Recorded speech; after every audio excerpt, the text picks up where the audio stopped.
Gopidana Balaba Grivadari Jaya Grivadari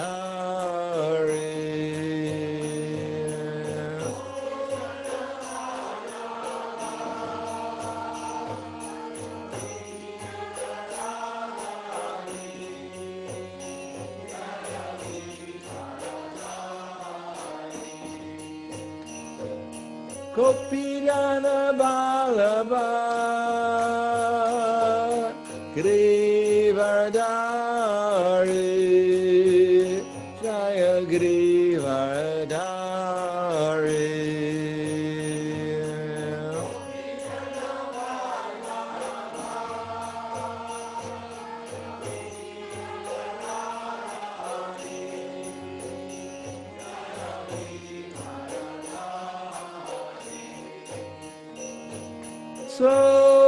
Soranandana Radhadana Ranjana Jaya Radhadana Ranjana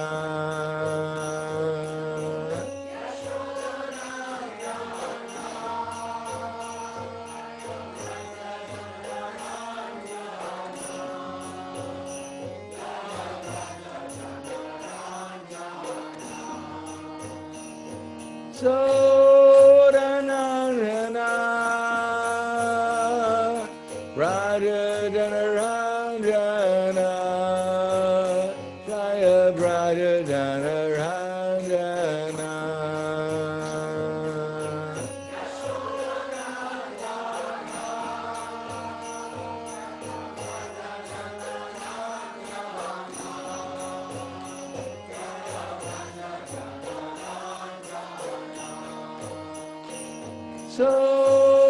Soranandana Radhadana Ranjana Jaya Radhadana Ranjana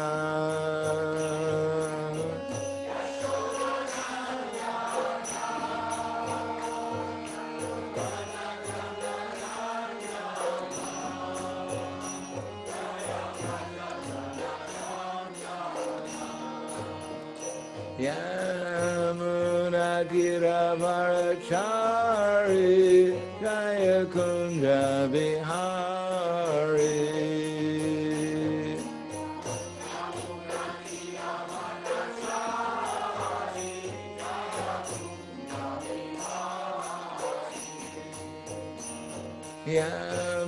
Yamunadira Varachari Jaya Kunja Vihari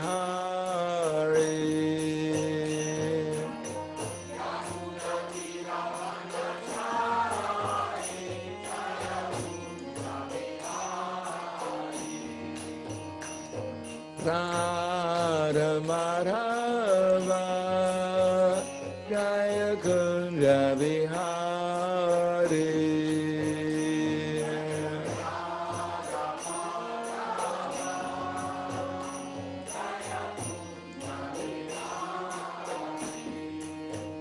Radha Madhava Jaya Kunja Vihari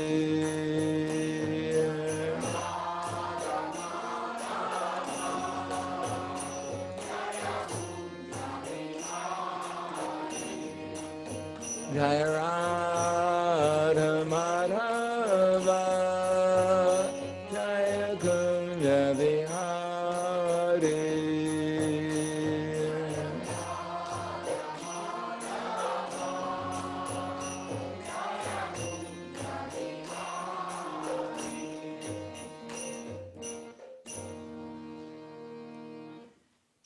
Jayam Vishnupad Paramhamsa Parvadakacharya Asadhara Sadushi Sriman His Divine Grace Shalasi Bhaktivedanta Swami Raj Srila Prabhupada Ki Jai Gaur Premanande Hariva. Glorious to the sound devotees, all glorious to Shri Guru and Shri Ranga. Om Vishnu Padaya Krishna Prasthaya Bhutale Srimati Bhaktivedanta Swami Namane Namaste Saraswati Deve Gauravani Vircharne Nirvishesha Shrinivari Paskadyade Satarne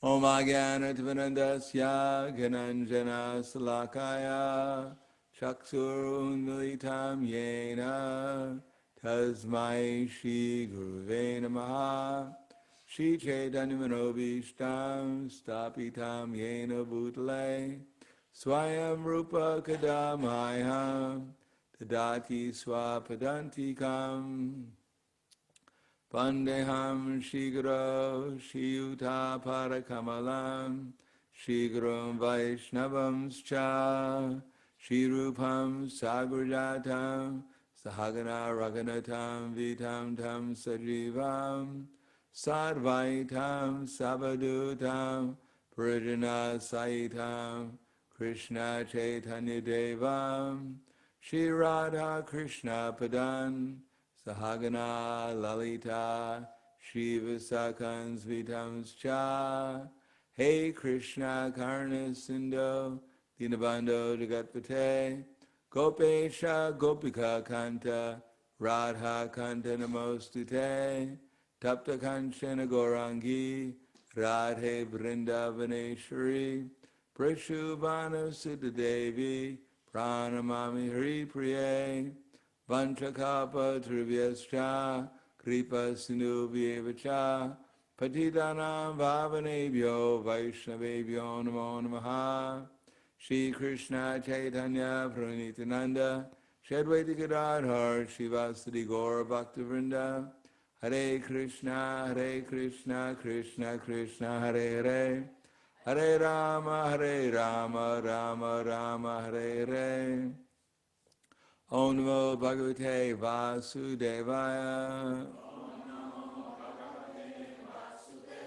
Om Namo Bhagavate Vasudevaya Om Namo Bhagavate Vasudevaya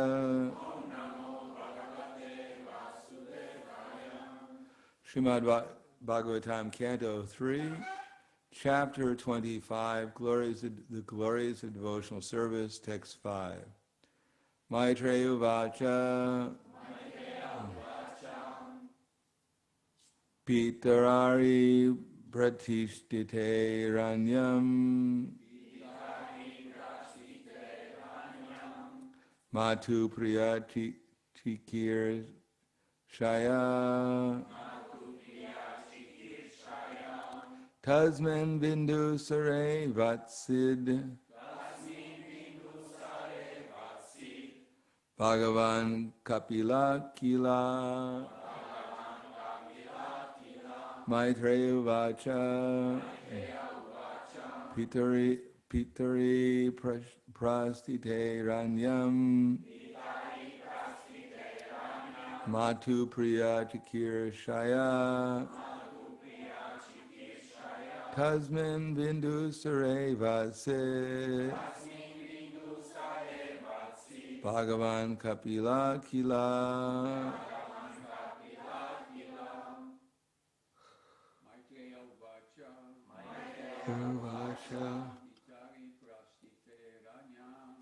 Pitare Prastite Ranyam Matu Priya Kirshaya Tasmin Bindu Sare Vatsid Bhagavan Kapila Kila. Ladies. Vacha Pitare Prastite Ranyam Matu Priya Chikir Shaya Tasmin Bindu Sare Kvachit Bhagavan Kapila Kila. Maitreya Vacha Maitreya said, Pitari, when the father, Prastite, left, Aranyam, for the forest, Matu, his mother. Priya Jikir Shaya, with a desire to please. Tasmin, on that. Bindu Sare, Lake Bindu Sarova. Avasit, he stayed. Bhagavan, the Lord. Kapila, Kapila. Kila, indeed. Translation and purport by His Divine Grace, A.C. Bhaktivedanta Swami Srila Prabhupada. Maitreya said, when Kardama left for the forest, Lord Kapila stayed on the strand of the Bindu Sarova to please his mother, Devahuti. Purport. In the absence of the father, it is the duty of the grown son to take charge of his mother and serve her to the best of his ability, so that she will not feel separation from her husband. And it is the duty of the husband to leave home as soon as there is a grown-up son to take charge of his wife and family affairs. That is the Vedic system of household life. One should not remain continually implicated in household affairs up to the time of death. He must leave. Family affairs and the wife may be taken charge of by the grown-up son. So, this is the text again. Maitreya vacha pitare prasite ranyam matu priya chakir shaya tasmin bindu sare vatsit Bhagavan Kapila Kila. Maitreya said, when Kardama left for the forest, Lord Kapila stayed on the strand of the Bindu Sarova to please his mother Devahuti. Namo Vishnu Padaya Krishna Prastaya Bhutale Srimate Bhaktivedanta Swami Namane Namaste Saraswatam Deve Gauravani Pracharane Nirvishesha Srinivadi Paskatyade Satarne. The purpose of human life is to liberate ourselves from the misconceptions of identifying ourselves with the gross and subtle material bodies, and ultimately to come to the platform of engagement in pure devotional service to Lord Krishna. In order to achieve that, there are what's called swadharma. In the Vedic culture, there are 4 stages leading to moksha, or liberation from the material concept of life, and that begins with dharma. Dharma means what is the actual method of utilizing or engaging in economic development and sense gratification in order to achieve liberation. The aim is liberation. The theory is dharma. The execution is by economic development and sense gratification. Economic development is governed by, in the Vedic culture, well, we should say there's 2 types of swadharmas. One's own duty. One is the occupational duty according to Varna and Ashram. So that's covered by economic development, which is Varna, and ashram is sense gratification. So one's own dharma is governed by what kind of economic development is one's duty, and what kind of sense gratification according to one's duty is allowed. For the brahmachari, there is no economic development. And there is his main dharma, his main duty is to study dharma. Krishna says, Abhayam Sattva Samshuddhira Jnana Yoga Vivyastiti Dana Dhamma Sujagnas Cha Swadaya Tapa Arjava. So Swadaya,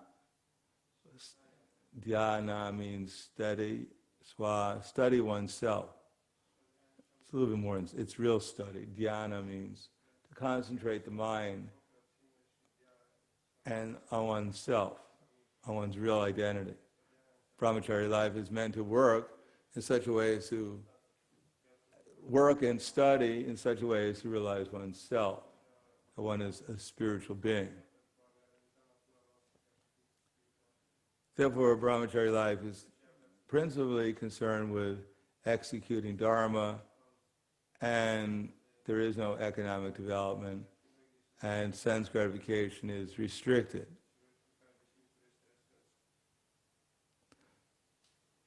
And for the Grihastha, which is the one ashram which is allowed for economic development and sense gratification, but it's restricted by dana, dhamma, and yagya. The economic development is also utilized for sacrifice and charity, while sense gratification is restricted because it's under rules and regulations.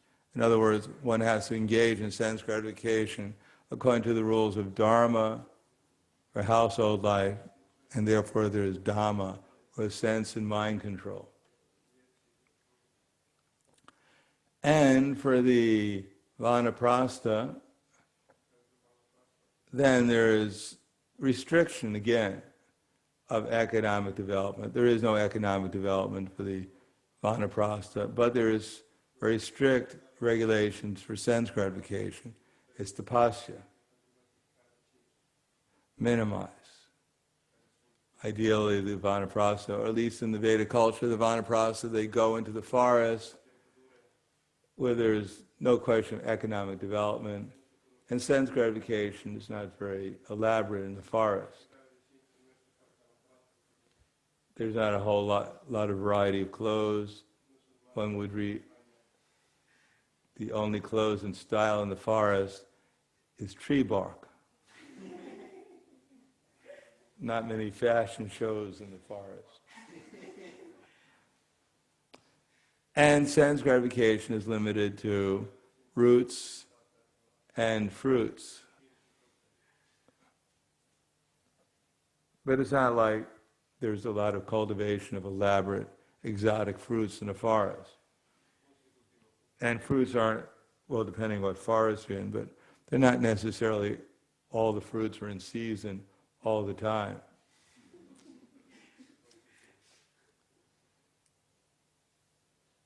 And therefore, there's a lot of tapasya. And for the sannyasi, there's abhayam sattva samshuddhir. After realizing the tapasya, well, there's the dharma of the sannyasi is renunciation, and therefore there's no economic development, and sense gratification is supposed to be completely restricted, and one is supposed to have obtained, well, one is on the path of moksha, and that's exemplified by abhayam sattva samshuddhir jnana yoga vyavastiti. That is, if one has actually executed tapasya, has obtained liberation, then one gains real knowledge. One understands perfectly well that one is not the material body, and therefore one becomes fearless.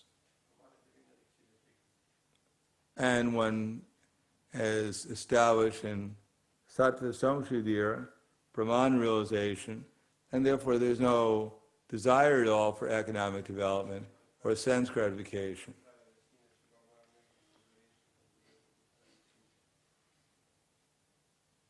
Therefore, the Varna and Ashram system is meant to teach one Dharma, gradually restrain economic development and sense gratification, and to lead to liberation. And after one is liberated, then one can actually cultivate unalloyed, pure devotional service. Brahma bhuta prasanatma, nishoshiti nakangshati, samak sarveshu bhuteshu, madbhaktim labhate param. At the stage of Brahma bhuta, there is no hankering, lamentation, So there's no economic development. There's no dualities in material existence. And one sees everyone as Krishna's eternal servant. And therefore, at that stage, one can enter into real devotional service. In Bhagavad Gita, Krishna stresses the path of Varna and Ashram, which is a path of duty. Twice he mentions the verse, Shreyan Swadamo Viguna Paradharma Swanustitat Svedame Nididam Shreyak Paradharmo Bhayavaha. It is better to execute one's own duty, even though it may be performed imperfectly, than to accept someone else's duty. Prescribed duties according to one nature are right, but to acquire somebody else's duty is dangerous. In other words, one should find out what one is supposed to do and then execute that as a matter of duty. Then one may be gradually elevated. The alternative, to whimsically do something which is not according to Shastra, then one is overwhelmed by the material impulses. Therefore Arjuna said, Ata keno priyukto yam papam charati purusha anicca napi varashneya paladiva niyojnitaha. What is the force that impels one to act even against one's own will and not perform one's duty? So Krishna says, Kama esha, Krodha esha, Rajaguna samudbhavaha, ahashino mahapatma, vidinam iha varina. So if we don't find out what our duty is, and we don't execute our duty, then we'll be forced to act according to lust and its different manifestations, such as greed and anger, madness, illusion, envy. We have to engage in something, so if we don't engage in finding out what our duty is, then we'll be forced to engage in material activities.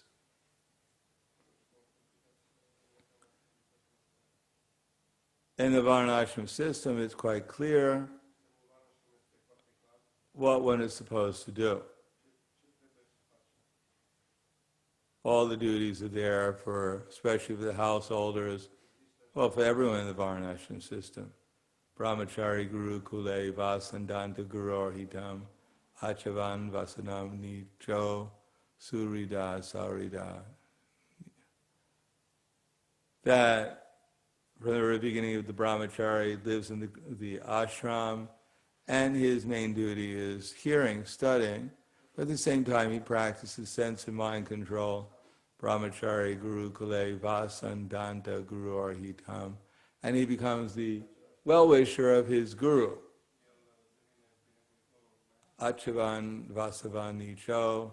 He follows instructions, he's humble, he's determined, he's a well-wisher.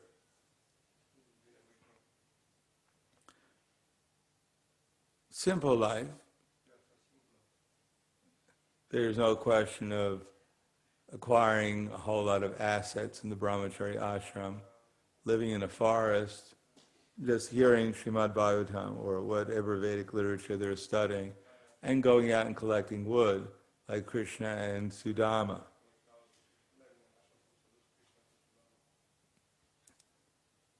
Krishna and Sudama, they lived in the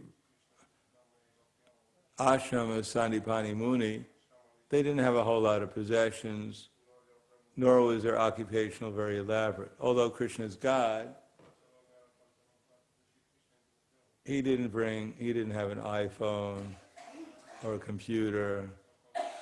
He didn't get driven by a Mercedes-Benz to the forest to collect the wood. No, they walked into the wood. They didn't even have an umbrella. They didn't have anything. And they had to go through some austerity. When the storm came up and Krishna and Sudama got lost. And similarly for the householders, there's a lot of elaborate ceremonies. There's all these different samskaras that one has to go through. But the whole idea is to minimize economic development, support the different ashrams, and minimize sense gratification, regulate sense gratification.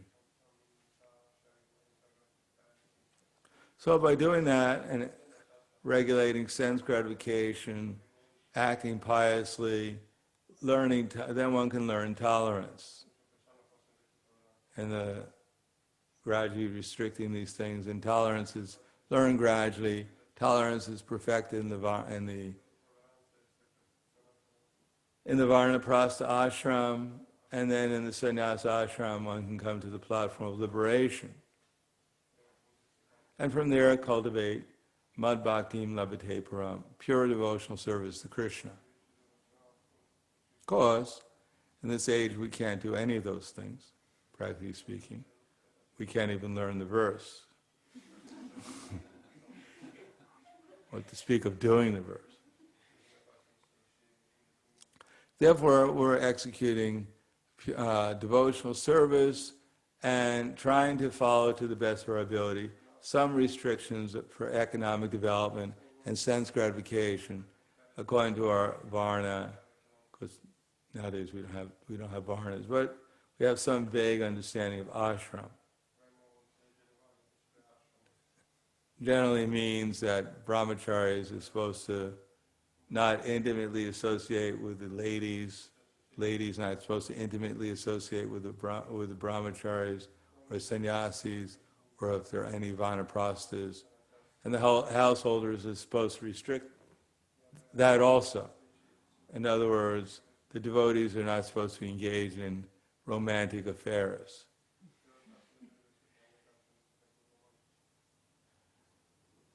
And so minimize so that we don't fall into the material concept of life, because cultivating devotional service begins from the platform of liberation. Pure devotional service, at least. So although we may not be liberated, we may be attached to trying to free ourselves from distress, or trying to have a nice, comfortable material existence, or trying to find out how to better control the material energy, or how to get out of the material world, liberation. So although we may be by nature attached to one of these four items, still execution of devotional service is done from the liberated platform.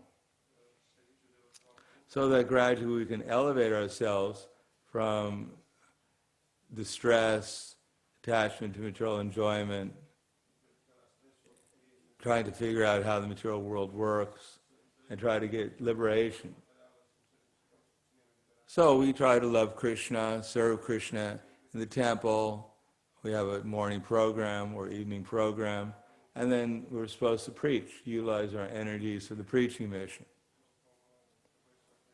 So this is to love Krishna. That's why we're following his instructions. This is what he wants us to do. Worship him in the temple, and worship him as Chaitanya Mahaprabhu spreading the Sankirtan movement. And at the same time, we try to cooperate with the devotees in the temple worship, in the preaching mission, in order to help the innocent and defeat atheistic propaganda that there is no God. Establish Krishna as the Supreme Personality of Godhead. So this is the Swadharma from the liberated platform. The movement coming down through the super succession from Chaitanya Mahaprabhu especially to establish Krishna consciousness in this world. But it has to be executed from the liberated platform. And therefore that's our duties, is to follow the instructions of coming into super succession from Lord Chaitanya Mahaprabhu and Krishna. Now, at the same time, we can see that there are certain basic duties that we don't give up from the Varna and Ashram system, especially Bhaktivinoda Thakur says, until we're liberated. So we're supposed to act as a brahmachari. If one is declaring oneself to be a brahmachari, then one should be a brahmachari rather than a brahmastra. A combination between a brahmachari and a grihastha. It's called Brahmastra. Prabhupada used to call them what do they call them? Daddy, something. Anyway, I can't remember what Prabhupada used to say. Bachelor daddies, that's it. Bachelor daddies. A bachelor means a male who's unmarried. At the same time, they have children. They're called bachelor daddies.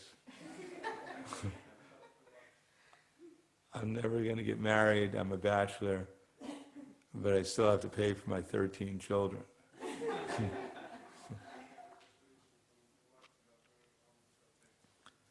So one has to have some basic understanding of Varna and of ashram especially. And as far as economic development, the ideal economic development is farm life, self-sufficiency for a grihasta, or from the liberated platform, if one doesn't want to engage or cannot engage in such simple living or having some kind of simple occupation, then at least engage in the preaching work. Otherwise, if one is living in the city by all the bad association, it'll be very difficult not to get affected by it. But here we find that there's simple duties that the son takes care of the mother, the father becomes renounced, takes sannyas, and etc. So this is some basic things of Varna and ashram that's mentioned, just civilized life. So that everyone has an opportunity to live peacefully and execute ultimately devotional service. A certain amount of economic development has to be there because we have only a certain amount of renunciation. Till one comes to the completely liberated platform, then there's a certain amount of economic development and sense gratification necessary in order to reach the platform of liberation. But it should be executed according to Dharma, and Dharma is not something so esoteric that no one can understand it. Basically, maintenance of the body according to some kind of regulated platform, opportunities for sense gratification according to some regulation, protection of one's abilities for economic development and sense gratification. Therefore, the Brahmins protect the Kshatriyas. The Brahmins are protected by Shastra and the Super Soul. They protect the Shastras by giving knowledge from the Shastra, teaching them how to take shelter of the Super Soul. The Kshatriyas give shelter to the Vaishyas, restricting their economic development and utilizing it for jaga, sacrifice, which the Brahmins teach them and perform. And the Vaishyas protect the cows and provide the materials from the cow's milk and for the other ingredients for the sacrifice. And the Shudras are protected by all the three classes and engage in the occupations of sacrifice. And that way the whole society is governed by sacrifice, which leads to the platform of ultimately tolerance by performing one's duties under all circumstances, which lead to liberation, ultimately Krishna consciousness.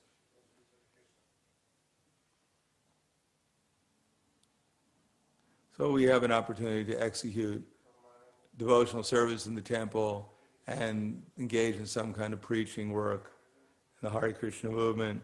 At the same time, we have some basic understanding of what Dharma is, what our Dharma is in order to restrict our sense gratification, our economic development, which will be suitable for liberation, to give up our hankering and lamentations to whoever we meet, to remember that they're Krishna's servants, and to try to help them become Krishna conscious in some way. And that way we can come to the platform of liberation and actually eventually experience that there's no difference between Krishna and his name. Realize that everything here belongs to Krishna, that everything is meant for Krishna's pleasure, and that the best we can do is become an instrument for Krishna to help Krishna elevate the conditioned souls back to the spiritual level of consciousness. So, I'll stop there. Thank you. Any questions? Yes. So this process of Dharma Takama Moksha is called the hard way to a liberation. And the process of devotional service is called the easy way. How can one decide for himself if he can actually do devotional service without going through this process of economic development and so on? Because it's easier to go through the other way, to just do devotional service and get to Krishna. They're not exclusive. There's not one way or the other. They're both, as long as one is not liberated from all material conceptions. And if you don't know if you're liberated or not, you're not liberated. So as long as we're not liberated, as long as we're identifying ourselves with this mind and senses, as long as it says in the Chaitanya Charitamrita, as long as one feels some happiness after the stomach is full, then one's life feels a little more complete. Then one should execute the varna, something of the varna and ashram system, even while one is engaging in the practice of Vaidhi sadhana bhakti, following the rules and regulations given by scripture and by the spiritual master or spiritual masters. So as long as one is not liberated, one has to follow Vaidhi sadhana bhakti. If we're following devotional service, there's no question of spontaneous devotional service, which happens after the stage of liberation. And how do they go together, especially the karma, the sense enjoyment and the enjoyment in this material world with devotional service? Well, it's supposed to be quite restricted. We eat prasadam. We don't eat bhoga. And when we become a little bit more advanced, we don't eat too much or eat too little. We eat what's necessary to maintain the body, to engage in devotional service. And so that's eating. As far as sleeping, we minimize our sleeping. We don't sleep like a bear. We don't go into hibernation and wake up once every other week for Mangalarti. We sleep probably something like 6-7 hours a night, something like that. We regulate our sleeping. And sex life is supposed to be there for the propagation of children, to raise them in Krishna consciousness. And as far as defending goes, then we try to minimize that also. We try to cooperate with the devotees. We're not trying to defend our false prestige too much. We, as far as making elaborate arrangements to have three guard dogs at our door. We lock the door at night or something for defense. Or whatever is necessary according to the society we're living in. Therefore, we minimize these things. We're not trying to get a bigger and bigger house, bigger and bigger cars, whatever else. So these things are more or less regulated, at least. Is that right? Yes. Can I please ask, how can one maintain determination in spiritual life?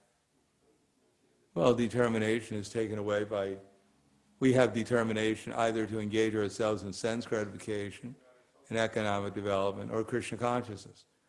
So if we cultivate Dharma by hearing and chanting, then we become determined to utilize our mind and senses in Krishna service. And if we don't cultivate Dharma by hearing and chanting, then we'll become determined to utilize our senses and mind for economic development and sense gratification.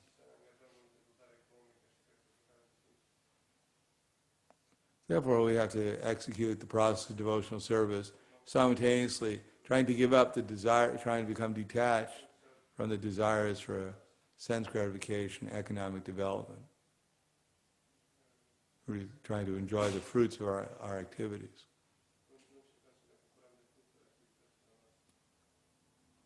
Therefore, when Arjuna asked about his mind being uncontrolled, Krishna says, yes, it is undoubtedly difficult to curb the restless mind. Asamshayam mahabaho manodir nigraham shalam abhyasena tukundeya vairagena griyate. It's undoubtedly difficult to curb the restless mind, Arjuna, but it's possible by suitable practice and by detachment. So we have our program of devotional service, and at the same time we try to, whatever the incessant flow of desires are, we try to remain fixed in our hearing and chanting.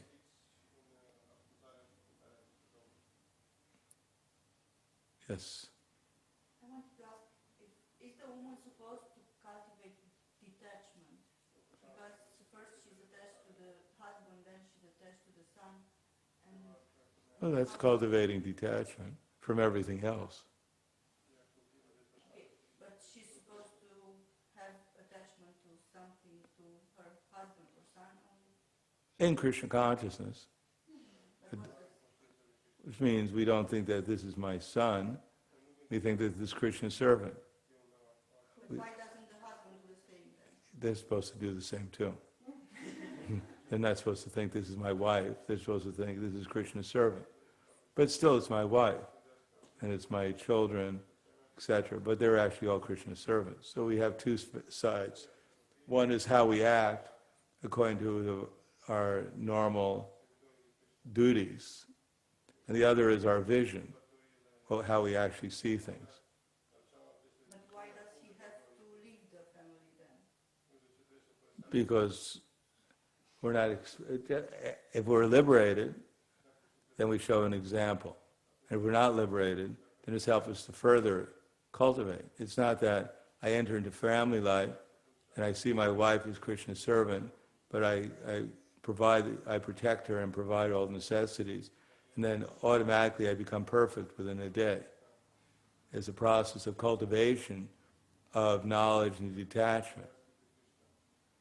So at the end of life, when there's no more cultivation of propagation of children, which is the focus of household life, then the wife goes to live with the elder children to show an example of renunciation and knowledge, and to teach them how to live a proper household life.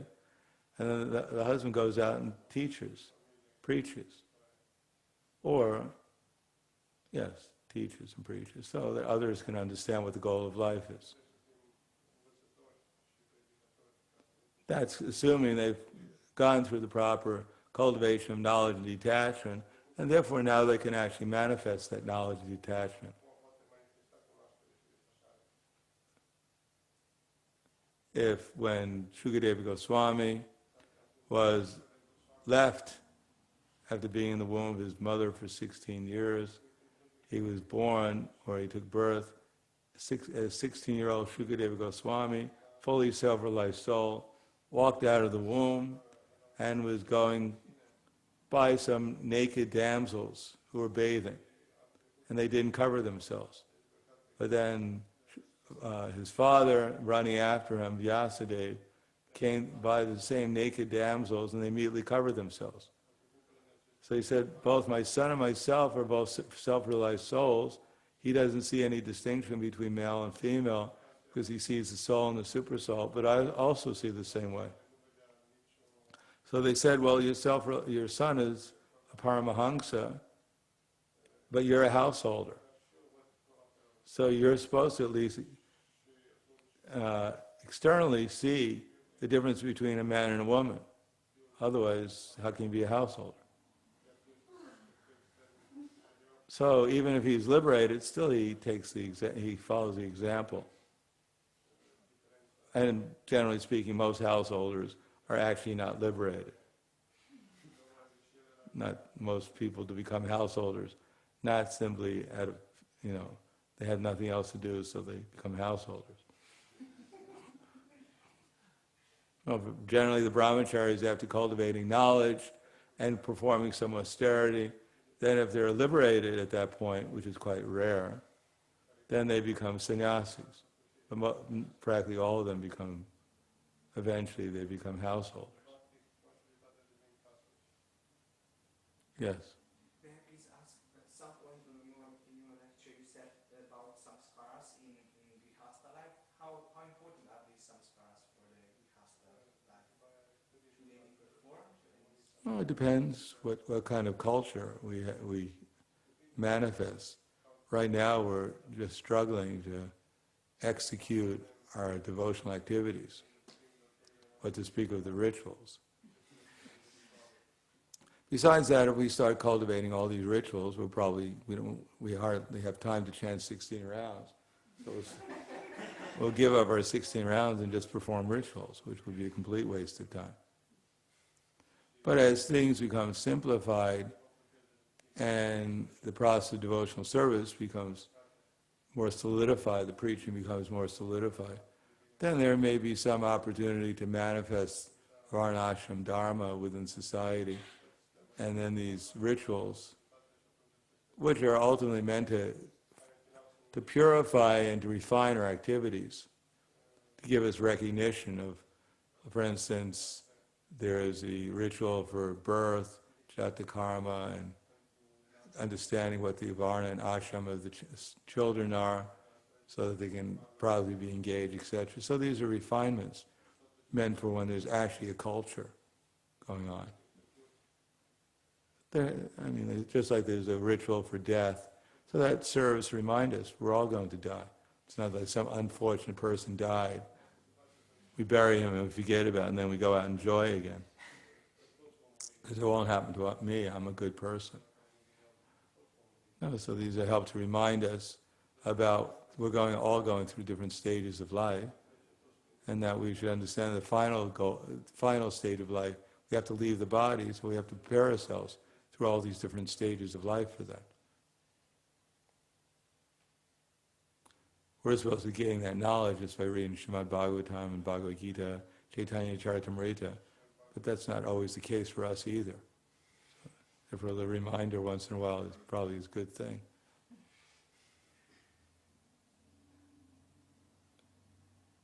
Anything else? Okay, thank you very much. Grantaraj Srimad Bhagavatam Ki Jai. Srila Prabhupada Ki Jai. Gaur Premanande.